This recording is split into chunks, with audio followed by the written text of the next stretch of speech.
Welcome to another video, and this is a video on something really special.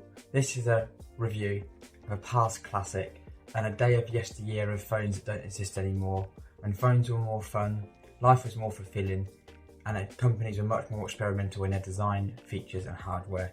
So let's jump into the review of the Nokia Lumia 920.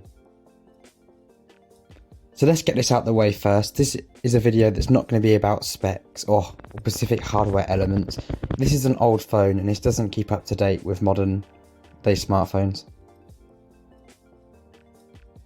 But we do have to talk about this phone because if it wasn't for companies like Nokia and Microsoft who teamed up to create one of the most successful phone brands and portfolios on the market, then we wouldn't have the phones we have today, because they really have created something special here. Even all these years later, about 7 years later, this phone is fantastic. The camera hardware itself is fantastic. The display and the technologies are still not seen on some smartphones that are in the mid-range category today. So we have to talk about it. Okay, so this is a video and a recording on the Nokia Lumia 920. So as you can see from that microphone footage and video footage from the phone, bear in mind how old this smartphone is. Look how good the audio is on this device, and in challenging lighting conditions, the camera really does cope very well in dark conditions. So this is one of the first devices to actually have always on display, wireless charging, stereo speakers. Okay, sure, it still uses micro USB to charge, but this was a technology at the time and it was well regarded as a really robust, solidly put together and well spec phone when it first originally came out. This runs an OS that is no longer supported and is no longer made, and that's such a shame because the Microsoft launcher, the Microsoft actual operating system on this device could have developed into something really special and an alternative to what we have today. It's super colourful, super vibrant and amazingly smooth for a UI that is so old. Everything is really bold, really colourful and is laid out exactly how it needs to be. And I really did love this when it came out. I've owned several Windows phones over the years.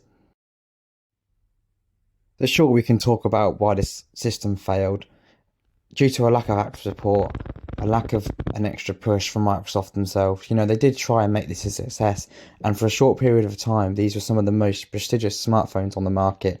However, they didn't follow through with the execution on this, and unfortunately they left it too long and too late without a real push to any app or ecosystem.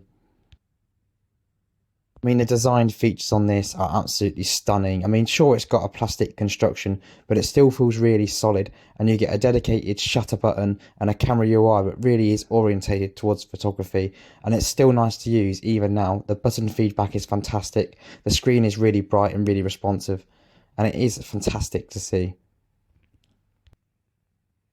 Battery life lasts all day, and along with fairly good charging speeds for the time. You can see throughout this video I've dropped in samples from the current daily driver I use, which is my Huawei P50 Pro, and also some samples from this phone. This was a UI that was completely different to anything else on the market, where Android was still finding its feet and was still cluttered, slightly unresponsive and didn't really know where it wanted to go. This was a really well thought out and really well designed UI, however it didn't have the app support to be a success. It's not all great news though. As you can see from my unit here, it is actually smashed, and that is a criticism I had when I used this phone. It wasn't actually super durable and I found the screen was easy to break. The phones were also quite pricey at launch, and it made it inaccessible to some people who are still getting used to the idea of a smartphone. Furthermore, the stereo speakers lack any sort of bass or volume, and it really makes you appreciate how far speakers have developed in phones. But in summary, this is one of the most controversial, fantastic, unique devices on the market, and they're still a pleasure to use even today. So I hope you liked the video.